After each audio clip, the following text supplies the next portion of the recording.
네. 안녕하세요. 오늘 스터디 발표를 맡게 된 신은옥입니다. 저는 오늘 다오의 기본 개념, 그리고 주식회사와 다오가 어떻게 다른지, 그리고 인베스트먼트 다오 하나를 짧게 살펴보려고 합니다. 이미 아마 많은 분들이 코인을 사고 파는 행위, 그리고 ICO에 참여를 하시면서 이제 토큰 투자를 하고 계신다고 저는 생각을 하는데요. 이 토큰 투자보다 다오가 조금 더 상위 개념인 것 같고, 또 생각해 볼 지점도 있을 것 같아서 이번에 주제로 삼았습니다. 그럼 시작하도록 하겠습니다. 다오의 기본 개념입니다. 다오는 우선 Decentralized Autonomous Organization, 각 단어 앞자를 따서 다오라고 부르시는 것 같습니다. 이 다오는 탈중앙화된 자유 조직을 뜻하는데요. 몇 가지 특징적인 것들을 장표에 조금 두서없지만 나열을 해보았습니다. 다오는 회사와 유사한 듯하지만 하나의 조직으로 보는 게 또 맞을 것 같은데요. 중앙에서 의사결정을 하는 사람이 없이 시스템 위에서 개인들이 모여서 자율적으로 의견을 개진하고 또 투표하고 그 투표로 결정해서 운영이 되는 그런 조직입니다. 보통 회사나 단체에는 의사결정을 주도하는 헤드들이 있는데요. 이제 다오는 그런 게 없는 게 가장 큰 차이인 것 같습니다. 또 다오의 몇 가지 장점을 뽑아보자면, 이제 블록체인 위에서 돌아가기 때문에 아무래도 투명해서 신뢰도가 높은 점, 그리고 다수결 민주주의에 가까운 점, 조직이 의사결정을 하고 행정을 하는데 불필요하게 자원 소모를 들어가는 것들을 줄일 수 있다는 점, 그런 것들이 있을 것 같습니다. 그래서 다음으로는 간단하게 다오의 작동 방식에 대해서 한번 알아보려고 합니다.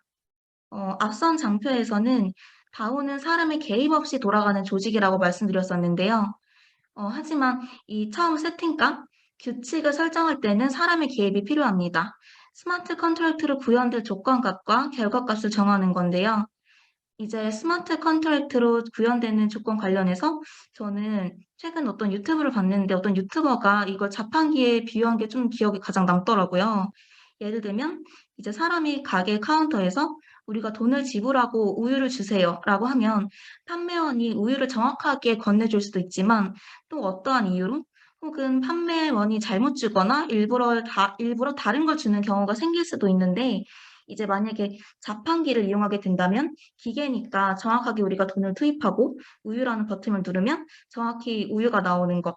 여기서 사람의 해석의 여지가 안 들어간 것과 같은 규칙이다. 이렇게 비유를 해주셨는데 저는 이게 좀 가장 기억에 남고 이해가 쉬웠어서 한번 말씀드려 봅니다. 이렇게 스마트 컨트랙트로 돌아가 규칙을 정하게 되면 그 다음으로는 토큰을 판매해서 자금을 조달하고 이익 배분 구조를 설계하는 것들이 필요하게 됩니다. 다오의 성격에 따라서 이루고자 하는 목표에 대한 필요한 자본이나 비용이 있을 텐데요. 예를 들면 우리는 다이아몬드를 사서 비싸게 팔겠다. 그러면 여기서 다이아몬드를 구매하는 데 필요한 구매 자금, 비용이 될 것 같습니다. 그리고 토큰으로 참여자에게 어떻게 수익을 줄 수 있을지 이러한 구조 설계가 필요하고 발행한 토큰은 또 마케팅 물량으로 사용이 되기도 하는 것 같습니다. 이제 그 다음에 자금 조달이 완료가 되면 스마트 컨트랙트 배치를 시작해서 다오를 작동시키게 되는데요. 이 다오가 한번 작동이 되면 참여자들의 투표 없이는 조건 수정이 불가능하게 됩니다. 마음대로 바꿀 수 없기 때문에 계약 이행에 대한 신뢰도가 높아질 수 있지만 또 단점으로는 치명적인 버그가 발견이 되더라도 사람들의 투표 없이는 임의로 정정할 수가 없기 때문에 이 점은 조금 리스키한 부분이 될 것 같기도 합니다. 그래서 저는 약간 개념과 작동되는 그런 원리들을 보고 굉장히 주식회사 그리고 주주들과 비슷하다, 유사하다 이렇게 좀 생각이 들었어요. 그래서 상법에서 규정하는 회사들은 사실 여러 형태가 있지만 주식회사는 회사의 소유권인 주식을 나눠 가진 주주들이 있는데요. 이 주식회사는 자금 조달을 위해 증권을 발행하고 또 증권 종류에 따라서 의결권과 계약에 의한 권리를 부여받게 됩니다.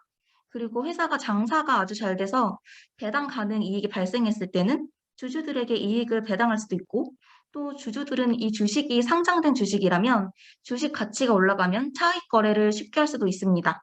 여기까지는 사실 크립토 회사가 하는 토큰 세일, 그리고 토큰 구매자들이 토큰 거래하는 것과 상당히 유사하다고 볼 수 있는데요. 어, 한 가지 짚고 넘어가면 좋을 게, 저는 거버넌스 토큰은 마치 주식처럼 의사를 행사할 수 있는 권한이 있기 때문에 주주들과 굉장히 유사하다고 더 느꼈던 것 같습니다. 그런데 다른 점은 이제 주식회사는 사안에 따라서 의사결정을 개진하는 그런 경영진, 헤드쿼터가 있는 점인데, 다오의 경우에는 그러지 않다는 게 좀 큰 차이점인 것 같습니다. 네. 다음은 이제 다오와 일반적인 전통적인 기업을 비교한 표인데요. 한번 상단부터 차례대로 보면 좋을 것 같습니다. 우선 다오와 기업은 기업 구조에서 차이가 있어요. 다오는 아무래도 사람들이 다수결로 의견을 개진하기도 하고 또 헤드쿼터가 없기 때문에 수평적이고 분산화된 기업 구조를 가지고 있다고 볼 수가 있고요.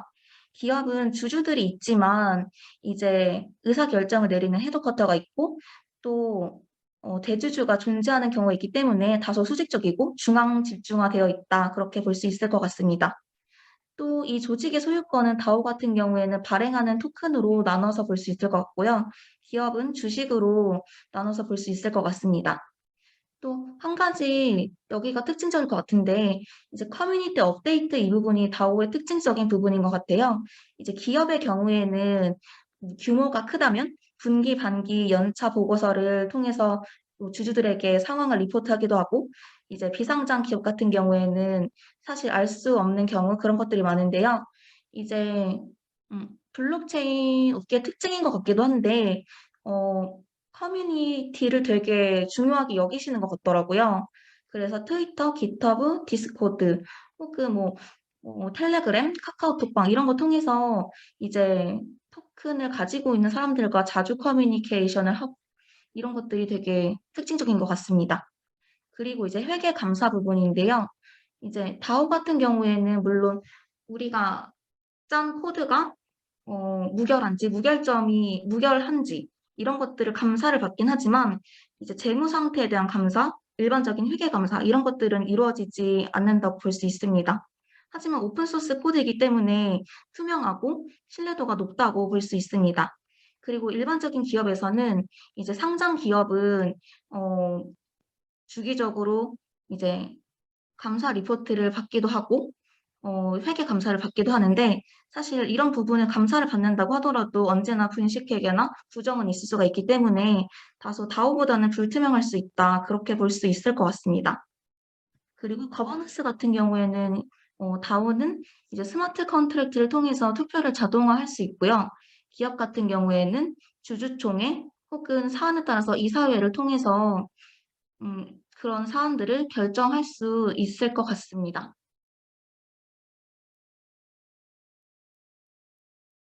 네. 그래서 약간 진부하긴 하지만 많은 분들이 와, 그러면 이렇게 민주적이고 운영에 리소스도 적게 들고 투명하고 신뢰도도 높고 이건 한 단계 업그레이드된 주식회사인가? 혹은 주식회사의 미래인가? 많이들 이렇게 생각하시고 말씀하시는 것 같아요.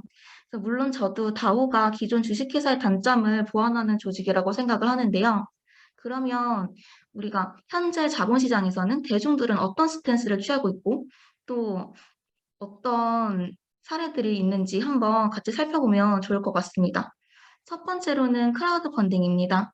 크라우드 펀딩은 토큰 세일과 비슷한 개념이지만 제도권 내에서 증권을 발행한다는 게 좀 다른 점인 것 같습니다. 비상장에서 초기 단계에서 회사의 비전을 믿고 사람들은 투자를 하게 되는데요. 이제 영국의 수제 맥주 회사 브루독 같은 경우엔 시드 투자부터 크라우드 펀딩으로 자금을 조달했고 이제 투자를 한 크라우드 펀딩 투자자들이 투자뿐만 아니라 각 지역에서 바이럴 마케터 역할을 진행하면서 회사를 크게 성장하는 데 일조한 대표적인 펀딩 사례입니다. 그리고 이제 오른편을 보시면 제가 SM 주총 사례를 넣어 놨는데요. 저는 이 사례를 보고 최근에 개미 투자자들이 과거와 많이 달라졌다고 생각을 했어요. 이번에 SM 주총은 감사 선임이 주요 이슈였는데 이제 특수 관계인과의 거래를 감시할 사람을 소액 주주들이 선임하는 게 주요 골자였고 1% 미만의 소액 주주였던 얼라인 파트너스 주도 아래서 소액 주주들이 의견을 모아서 원하는 결과인 이제 감사를 선임한 그런 원하는 결과를 쟁취했던 사례입니다. 그래서 이런 단편적인 것들을 보면 저는 자본시장에 참여한 개인들은 과거보다는 주주로서 기업 활동에 적극적으로 참여를 원하고 있고 의사를 개진하는 어떻게 보면 행동주의 투자자에 가깝지 않나라고 생각이 듭니다. 이러한 투자자의 결에 맞춰서 보았을 때 전 다오 운영 체제는 사람들에게 많이 소구가 될 것 같다고 느꼈고요. 또 한 가지 특징적인 건 주식회사나 전통적인 단체는 주인과 경영, 의사 개진을 대리하는 대리인 간 이해상충이 발생할 수 있는 대리인의 딜레마가 있는데 음, 이제 이런 딜레마를 극복할 수가 있는 것 같습니다. 결국에는 사람들이 원하는 금융의 민주화를 다오를 통해 이뤄볼 수 있지 않나 이렇게 생각합니다. 그래서 다오는 꼭 주식회사, 회사를 대체하는 수단으로만 볼 수 있는 건 아닌 것 같고, 우리가 추구하는 공동의 목표가 있다면 어떤 형태로 어디에서나 존재 가능한 조직이다. 그렇게 볼 수가 있을 것 같습니다. 최근에는 NFT나 디파이 등이 성장하면서 다오 또한 관심이 많이 증가한 것 같은데, 이제 올해 3월 기준으로는 약 4,800개의 다오가 존재를 하고 있고, 참여자는 180만 명에 이른다고 하니까 굉장히 많은 사람들이 관심을 가지고 있는 핫스팟인 건 맞는 것 같습니다. 그래서 다오의 공동 목표가 있다면 굉장히 다양하게 조직들은 만들어질 수가 있기 때문에 버티컬한 영역에서 운영이 될 수가 있는 것 같습니다. 저는 여기서 인베스트먼트 영역에서 한 개의 사례를 살펴보려고 합니다. 이제 투자 다오로 대표적인 사례로 메타카르텔 벤처스를 볼 수 있을 것 같은데요. 이제 투자 다오는 자금을 모아서 다오를 통해 투자를 진행하게 되는데 이러한 형식이 사모펀드와 유사한 것 같지만 역시 기존 펀드는 투자를 결정하는 소수 심의위원들로 구성된 투자심의위원회나 펀드 매니저의 영향이 아주 큰 반면에 다오 같은 경우에는 이런 의사결정하는 사람이 없고 참여자들의 투표에 의해서 결정이 되는 게 큰 차이인 것 같습니다. 음, 아래에 이제 메타카르텔의 투자 집행 과정을 간략히 보면 이제 각 세계에 분포되는 참여자들이 딜을 공동으로 발굴을 하고 또 투자할 만한 회사는 투자 포인트를 잘 담아서 프로포절을 상장하게 됩니다. 그리고 그 후에는 각자 자료를 한 이틀 정도 읽어보고 투표에 결정을 붙이게 되는데요. 투표에 따라 투자가 실행이 되고 향후에 투자 회수 시에는 수익을 쉐어하는 그런 형태로 볼 수 있을 것 같습니다. 그런데 저는 이제 메타카르텔은 완벽한 대중들의 투자 조직은 아닌 것 같은 게 개인들의 최소 참여 금액이 한화로는 한 4,500만 원 정도로 아주 작지는 않고 또 이 사람이 생태계에 도움이 될 만한 사람인가? 이런 스크리닝 과정도 있기 때문에 어느 정도 참여자는 진입 장벽이 있는 게 조금 특징적인 것 같습니다.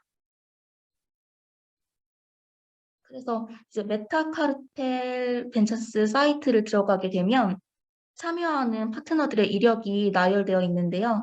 모두가 알 법한 창업자나 투자자들 그런 분들로 구성이 되어 있습니다. 이러한 참여자들은 단순히 다오에서 의사결정을 하는 것뿐만 아니라 기업의 성장을 조력하기도 하기 때문에 이미 블록체인 씬에서는 메타카르텔 벤처스에 투자를 받았다. 이런 것 자체가 좀 의미가 있는 일이라고 합니다. 그래서 저는 앞으로는 투자 다오가 대체 투자 기구로 자리 잡을 수 있는 새로운 투자 모델로 대두가 될 것인가? 이게 쟁점이고 좀 더 파보고 싶은 분야인데요.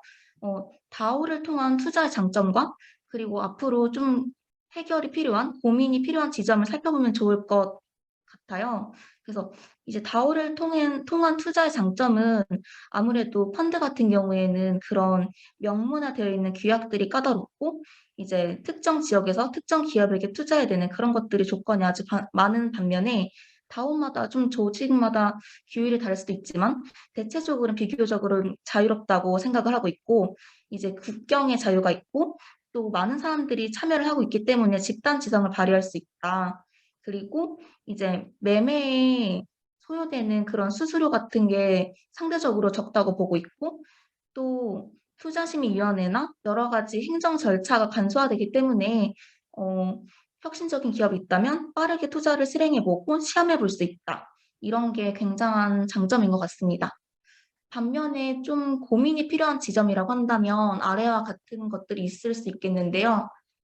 이게 증권을 어떻게 볼 것인가, 그런 것 때문에 세금의 이슈, 그리고 이게 적법한 것인가, 이런 게 아마 주요 쟁점이 될 것 같고, 또 다오에 많은 사람들이 자발적으로 참여하면 좋겠지만 대부분은 참여를 안 하는 경우들이 많기 때문에 이 모인 사람들의 참여율을 어떻게 높일 것인가, 어떻게 독려할 것인가, 이런 것들이 고민이 필요할 것 같고, 또 이제 다오를 한 명 회사로 간주하게 되면은 이제 다오의 개발자, 투자자가 무한 책임을 질 수도 있기 때문에 이런 부분이 리스키한데 어떻게 이런 부분이 해결될 수 있을 것인지, 이런 것들이 주요한 쟁점이 될 것 같고, 또 공동의 목표를 추구하는 게 다오라고 봐야 되는데 단순히 코인 가격의 상승 이런 것만 집중하는 사람이 있다면 건전한 커뮤니티라고 볼 수 없기 때문에 우리가 어떻게 하면 건강한 커뮤니티를 만들 수 있을까? 이런 거에 대한 좀 고민이 필요하지 않나라고 생각을 합니다.